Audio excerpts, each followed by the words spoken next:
In the architectures that we have discussed so far, you'll notice that whatever components were added, be it the inception module, the bottleneck layer, or the residual block, none of them affect backpropagation in any way. They're all different ways of connecting inputs to outputs, and as long as one computes the chain rule carefully and accounts for the gradient through all possible paths that reach a particular node, backpropagation can be implemented as is. In this lecture, we'll move on to talk about a few more recent CNN architectures that have been developed since residual nets. ResNets won the ImageNet challenge in 2015 and have continued to be a popular choice for several applications. We'll talk about ways in which they have been extended in this lecture. In particular, we'll talk about wide ResNets, ResNeXt, which is an extension of residual nets, deep networks with stochastic depth, DenseNets, MobileNet, efficient net, and Squeeze-Excitation net, so on and so forth. Hopefully, this will give you a flavor of the ways in which you can improve CNN architectures. One of the earliest works that followed ResNets was a work that tried to understand the importance of the identity mapping in residual networks. As we discussed last class, the identity mapping between residual blocks allow the gradient to flow through a highway during backpropagation. The creators of ResNet improved their design here with this effort, where if you notice the original residual unit here, at the end of a residual block, there was a ReLU that was applied on the output of the residual block. The creators of ResNet noticed that that could affect the flow of information through that direct path, and hence changed the design to bring ReLU into the residual block, and this they found created a more direct path for propagating information, because now this identity map connection is not succeeded by a ReLU and the information passes as is, and it was also found to give better performance in their empirical studies.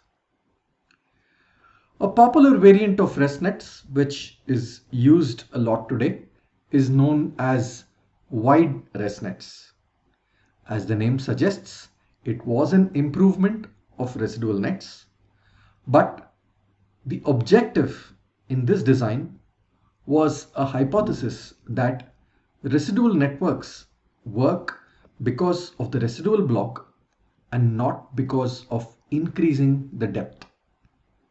In residual networks, remember, on one hand, the residual blocks were introduced to mitigate the vanishing gradient problem.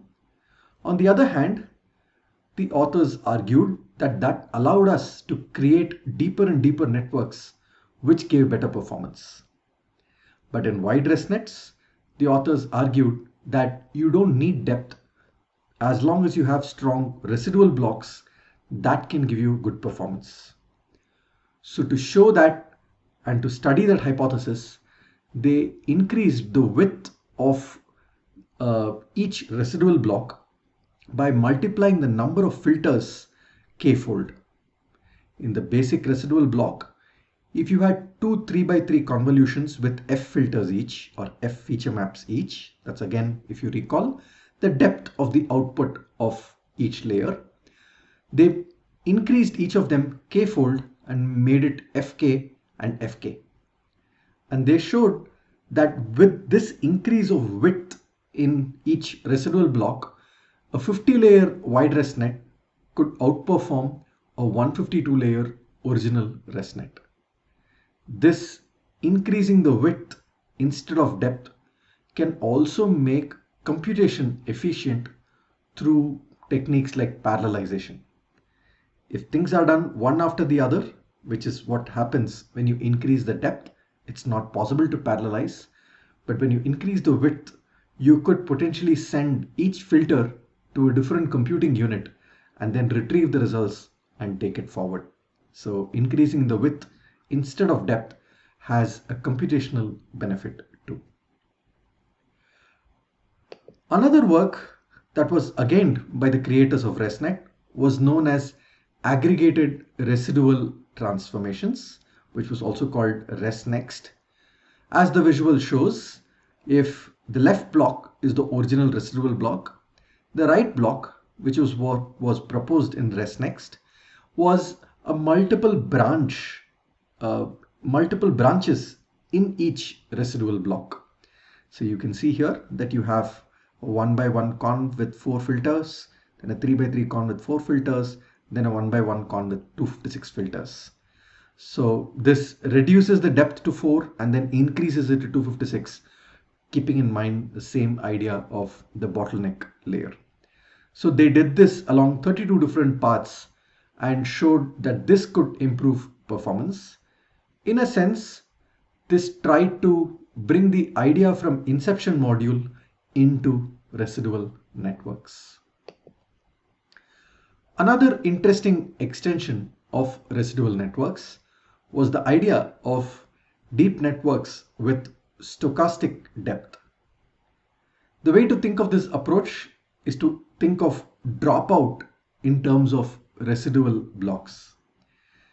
Because now residual blocks are connected through identity connections, this now gives you an interesting direction of dropping layers. You could not have done this with simple feed-forward networks or CNNs, feed-forward CNNs, because if you removed a layer, the network would get disconnected. But now, because of the presence of the identity connections through residual blocks, you could now randomly drop a few of the residual blocks in every mini batch iteration. And that could be done in a stochastic way by randomly sampling from a uniform distribution or any other probability distribution and accordingly deciding which blocks should be dropped.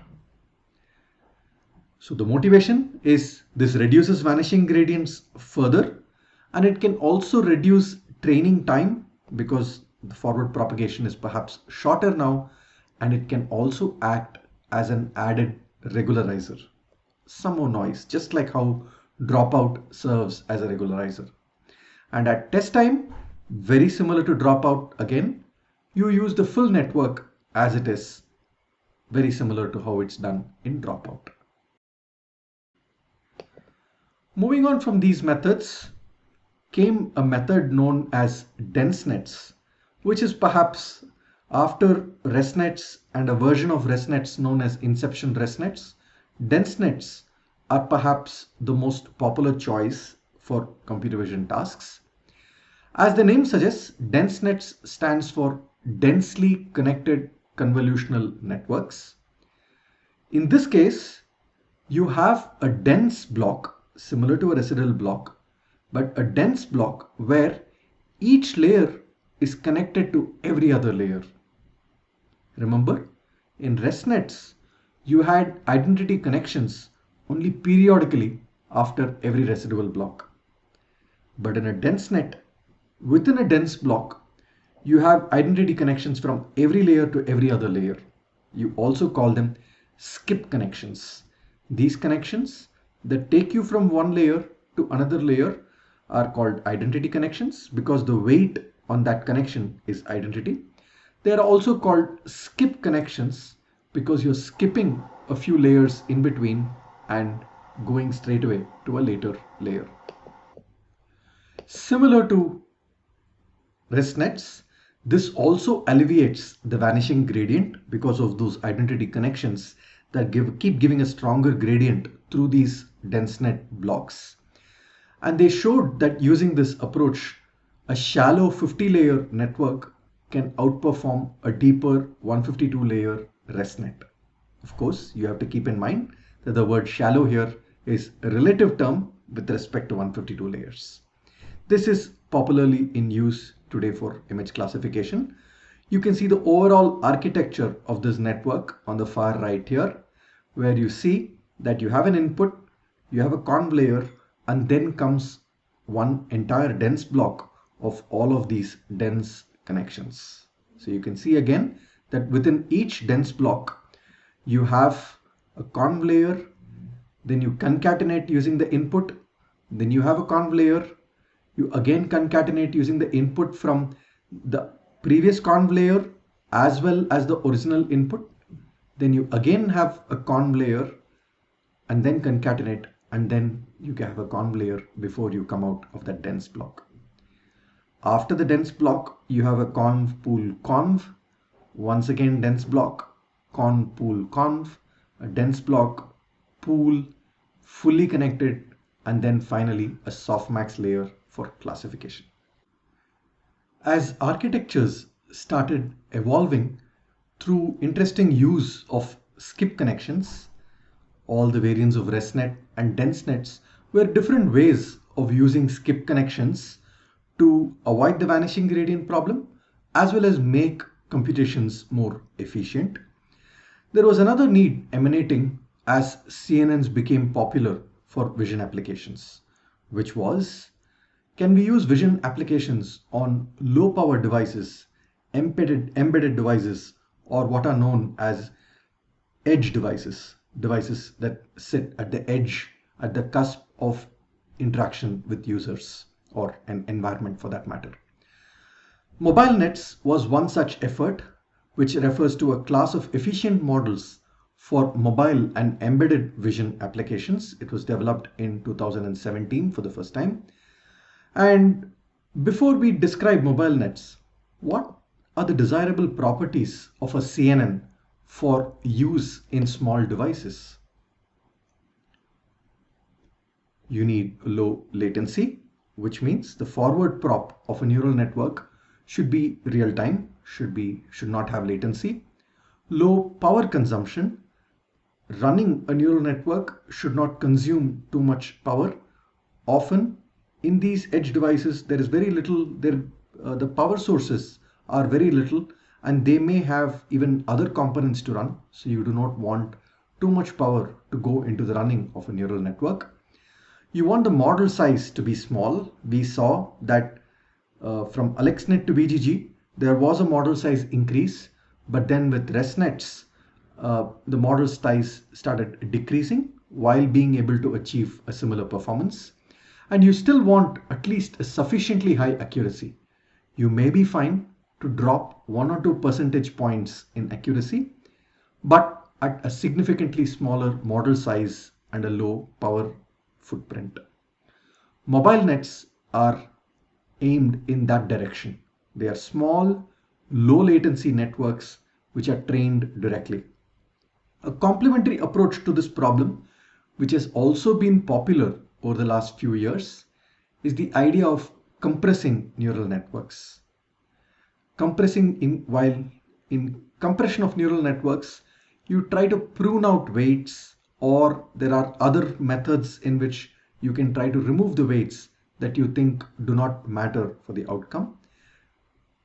But MobileNets try to do this by design.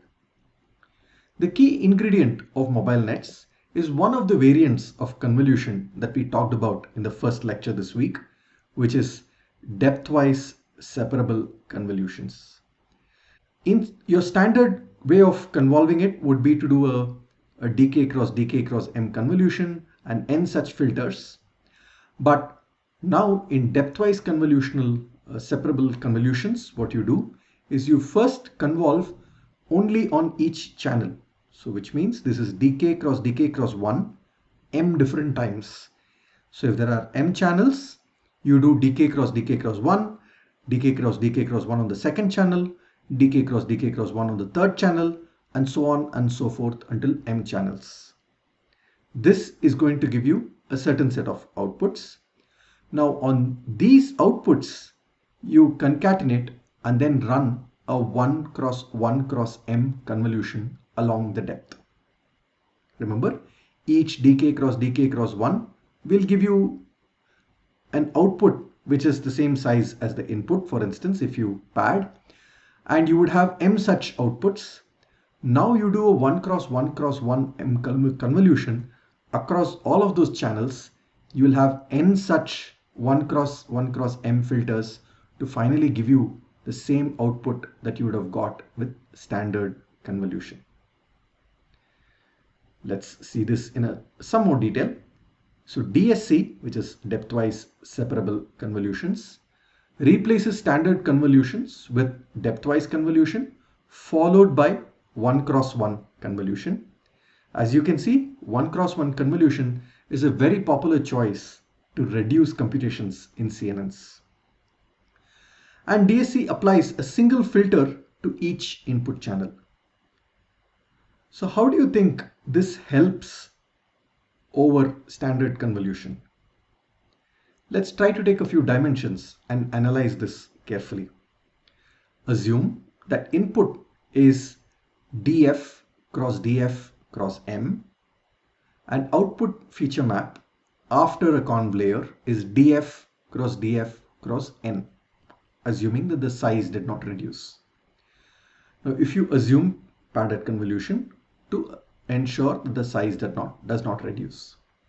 Now let the square convolution kernel be k, rather k cross k.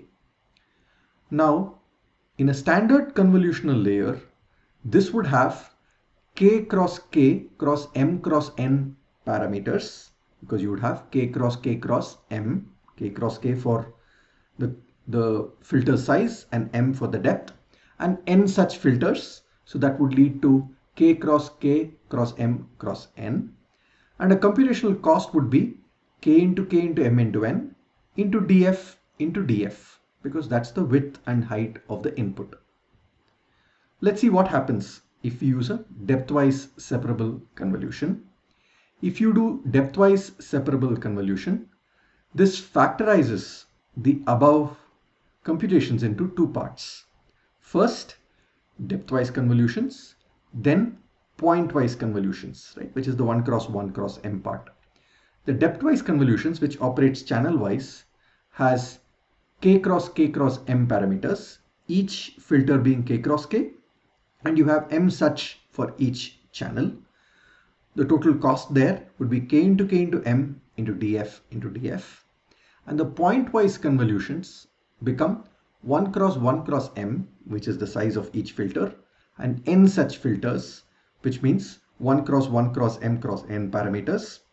The total cost will be m into n into df. So if you now see what was multiplicative in terms of these parameters now becomes an addition of k into m into df plus m into n into df. By what fraction is computation reduced? You can try computing it yourself, but clearly you can see that this would become additive, this would become multiplicative, and that should tell you by what fraction the computations reduce. This is very similar in principle to separable convolutions that we saw way back in the first week. Remember, even in separable convolutions, instead of using a 3 cross 3 filter, which may have 9 computations, if you do a 3 cross 1 filter followed by a 3 cross 1 filter along the other dimension, you're going to have 3 plus 3, which is 6 computations. It's a very similar principle here, and you can work this out as to what fraction of computation is reduced. To summarize, depthwise convolutions filter feature maps channel wise, and pointwise convolutions combine the feature maps across channels. Standard convolution try to do both at the same in the same step. The MobileNet architecture also had a couple of other components to help improve the performance. So they had, after the depthwise convolution, they had a batch norm and a ReLU layer, and after the pointwise convolution, or rather 1 cross 1 convolution, they also had a batch norm and a ReLU layer. That's what they found to give good empirical performance. And to also obtain faster and smaller models, they had two hyperparameters: a width multiplier that controls the number of channels based on a multiplier. So if you had an M and an N for the input number of channels and the next layer's output number of channels, alpha is a constant that scales M and N based on the constraints under which you are operating these models. MobileNets was intended to be a family of models which can be designed for certain constraints rather than a single model. Until now, whatever model we saw, ResNet, VGG, GoogleNet, ResNeXt, any of those variants were one specific model with a specific architecture. But MobileNets is about developing a family of architectures where the architecture can be fine-tuned based on certain constraints. And these multipliers, a width multiplier alpha and a resolution multiplier rho, try to cater to that need of changing constraints. It could be hardware constraints, it could be power constraints. So based on a particular constraint, you could use the width multiplier to automatically adjust the architecture. The M and the N in the architecture would get scaled down or scaled up based on some constraints or what additional resources you may have. In that case, it could get scaled up. Similarly, resolution multiplier scales an input image to a fraction of its size based on constraints that you may have in a particular setting. So that allows you to use the same idea to develop a family of models that cater to different constraints in the setting of where this model is used. A similar approach was proposed last year in 2019, known as EfficientNet.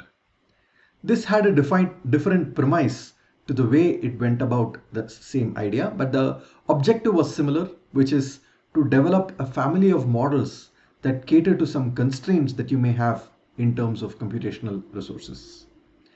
And the way they approach this problem is to say that we generally understand through conventional wisdom that if you scale up CNN architectures in terms of width, in terms of depth, in terms of input resolution, the model should work better.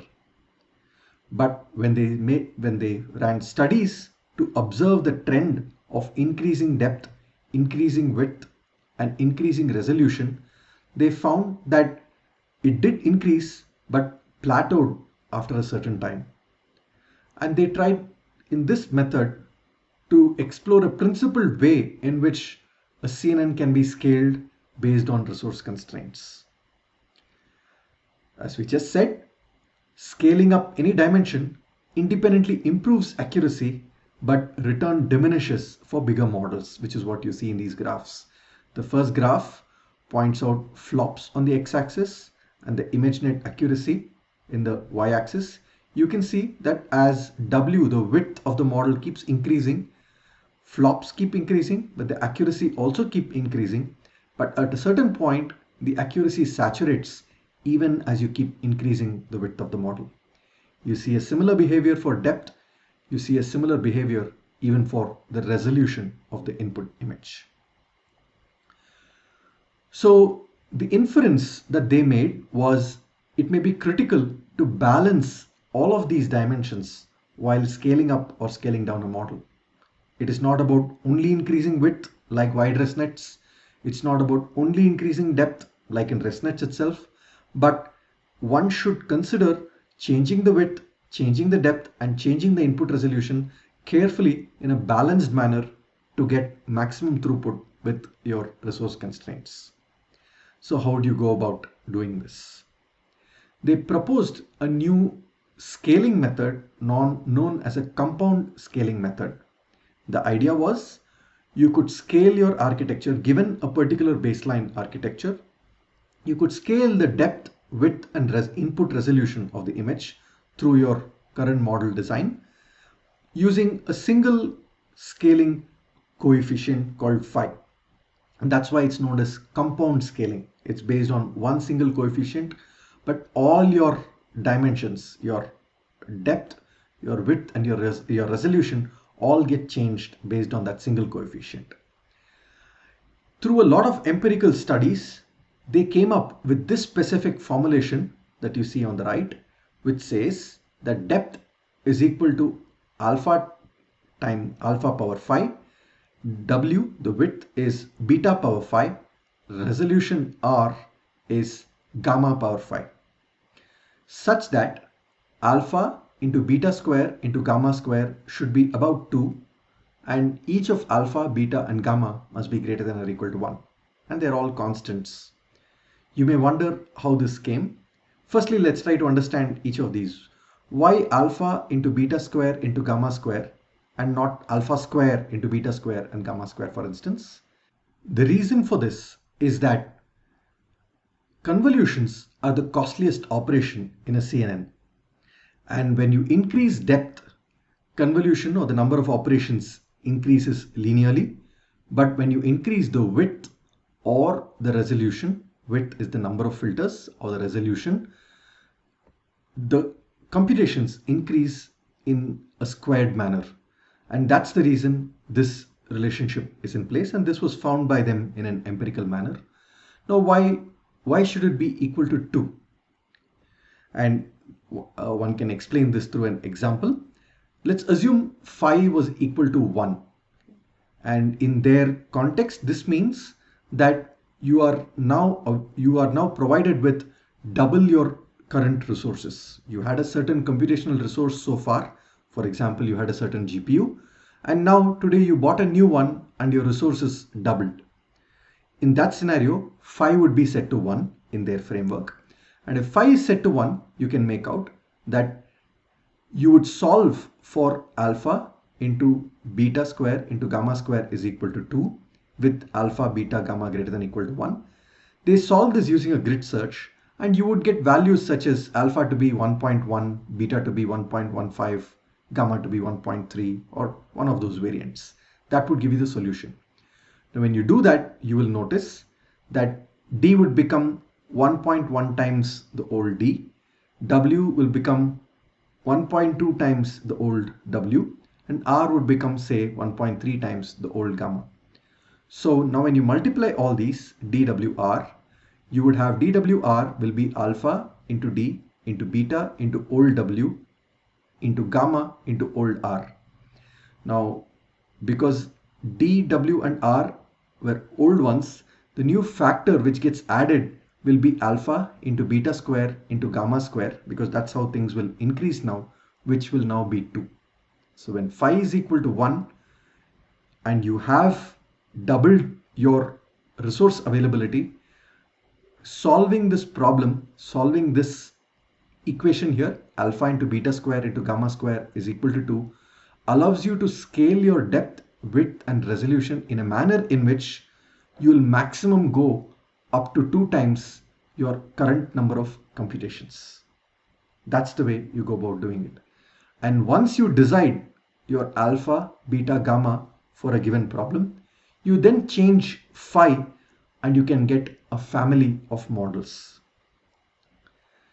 One question here: for any compound efficient phi, the total flops will approximately increase by 2 power phi.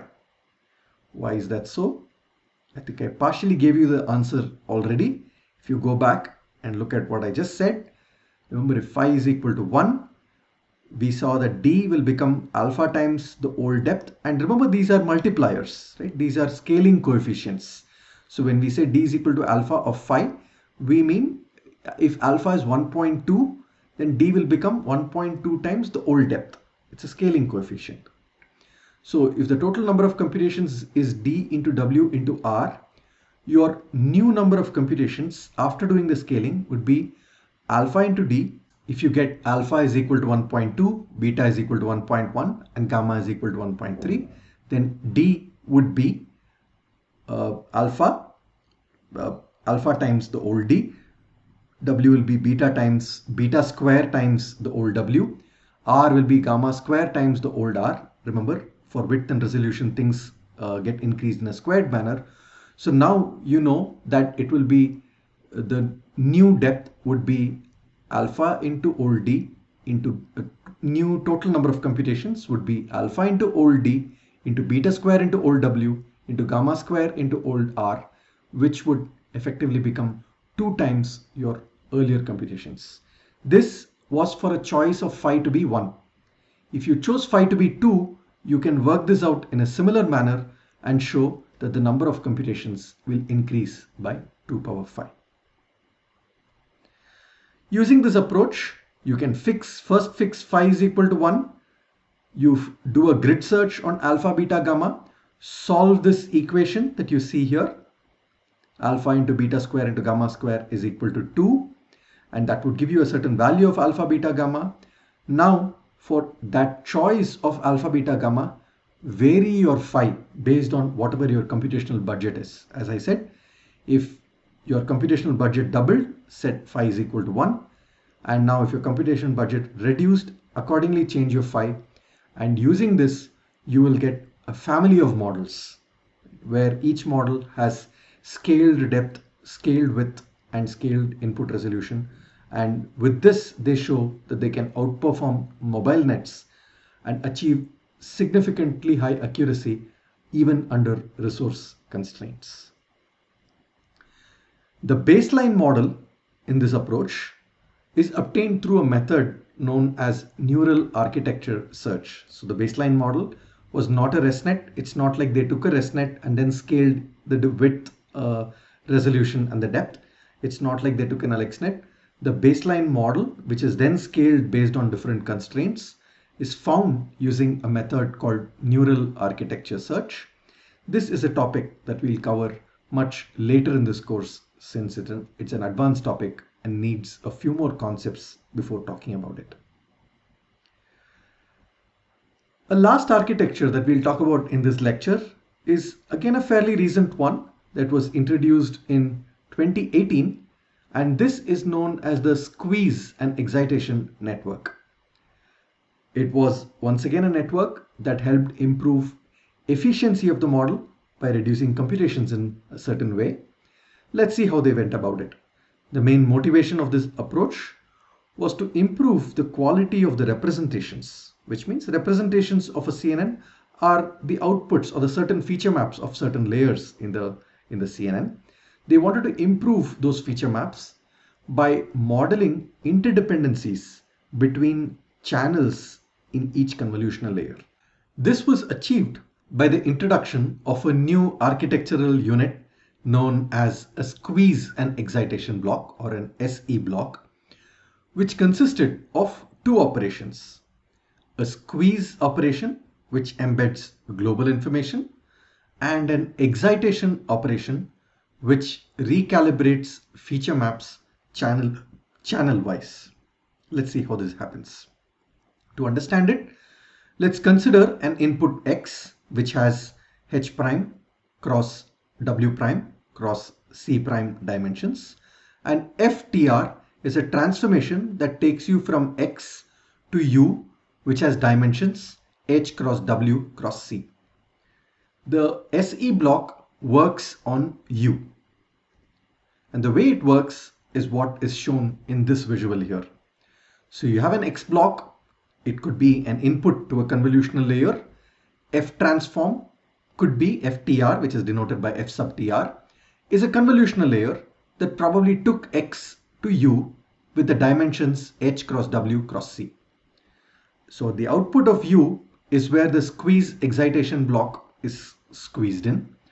And what it does is to do two things, as we just said. Firstly, you have a squeeze function, which is denoted by F squeeze in this visual here, where you take each of these C channels in U and do global average pooling. Once again, as we talked about this earlier, in global average pooling, you take the average of all the pixels in each of these channels. So you have C channels here in U. For each channel, you take the average. That gives you, by doing global average pooling, you would get one scalar per each channel. So this channel would give you one scalar. The next channel here, let's assume that the next channel was something like this. Averaging all of those values will give you one scalar. Then similarly, and for each of those channels here, and that would form this 1 cross 1 cross 1 C vector. That's the squeezing part. Then they have an excitation function, which is denoted by f sub x here, which learns a set of weights. Squeezing is only global average pooling. Remember, pooling layers are parameter free. There are no weights. They only squeeze, they only subsample. But then they have an excitation function here, which is parameterized by some weights w, which reweights each of these scalars here by certain numbers based on weights. What are we trying to do? We are trying to learn the relationships between the channels and weight each of these channels' outputs accordingly. These learned outputs of the excitation function are then used to multiply each of the channels in U by these values to get the new output x tilde. You can see that x tilde has the same dimensions as U, h cross w cross c, but now the values in each of these channels are scaled by the values that were learned through the excitation function. The SE block can also be placed inside a ResNet the way you see in this visual. So you have a residual block and then you take it through a new SE block that's embedded inside the ResNet. In this case, the first step, the output of a residual block is h cross w cross c. The first step is global average pooling and the size becomes 1 cross c. Now using a fully connected layer, you reduce the size to 1 cross c by r. Remember, bottleneck layer, you try to reduce the number of computations. It's the same idea here, where r is a hyperparameter that controls the size of that hidden layer. Then you perform a ReLU. Then you again increase the size back to c and then do a sigmoid and then send it back to scale and improve the original volume that you got in the residual block. So this is known as the SE ResNet, where the squeeze and excitation block is embedded into the ResNet module. Just to explain this, the output of fx is the set of C numbers between 0, 1, each detailing how much attention each channel receives. We talked about it as the scaling for each channel. And this becomes a simple way to increase model depth artificially. To scale up each channel is one way to increase the effect of model depth. And this could be added to a wide variety of convolutional architectures, not just ResNets, but it could be added to many architectures and can help improve performance with very little added cost. To conclude, please follow the readings of lecture 9 of CS231N. There is a very nice Google AI blog on the MobileNet worth reading and an optional lecture of Svetlana Lazebnik. Your exercises were: by what fraction is computation reduced when DSC is used over standard convolution, depthwise separable convolution, which was on slide 10, and for a compound coefficient phi in efficient nets, total flops we said will approximately increase by 2 power 5. Why? We partially answered the questions in this lecture, so we won't answer this the next time, but these are a couple of things for you to think through at the end of this lecture so that you know you've understood what we discussed.